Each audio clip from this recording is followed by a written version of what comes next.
நீங்களும் மற்ற மனுஷரை போல மாறுவீர்கள். சிம்சோனுடைய முடி எப்படி தெரியுமா? கிட்டத்தட்ட 7 ஜட பின்னி போட்டிருப்பாராம். 7 ஜட பின்னி. இந்த நம்ம வெளியில இந்த வீதிகளில் சில சாமியார்களை பார்க்கும்போது பல நாட்கள் அந்த முடிய அவங்க சீவாம அப்படியே அதெல்லாம் பூச்சி பட்டு ஒரு மாதிரி இருக்கும் பார்த்தீங்களா, அழுக்கா. அந்த மாதிரி இருந்தது சிம்சோனுடைய முடி.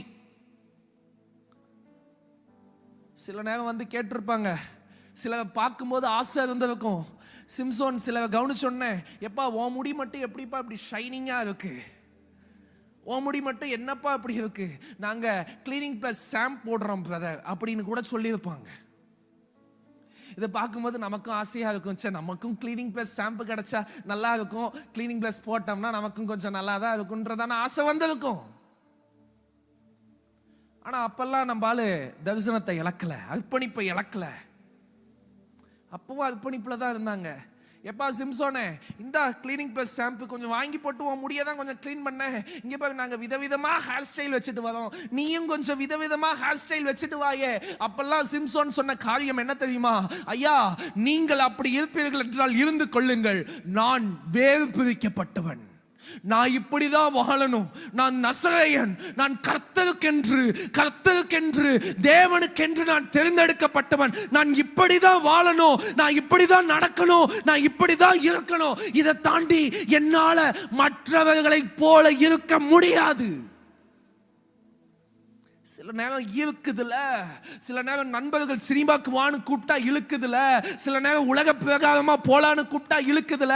அவன் மட்டும் நல்ல ஜாலியா இருக்கான், அவன் மட்டும் ஜாலியா ஊர் சுத்தறான், என்ன மட்டும் நைட்டு பூரா கூட்டிட்டு வந்து ஜபத்துல உட்கார வைக்கிறவங்களே, என்ன மட்டும் ஜபம் பண்ணுன்றீங்களே. ஐயோ, நான் எதற்காக வரணும்னு சொல்லி கஷ்டமா இருக்குல்ல.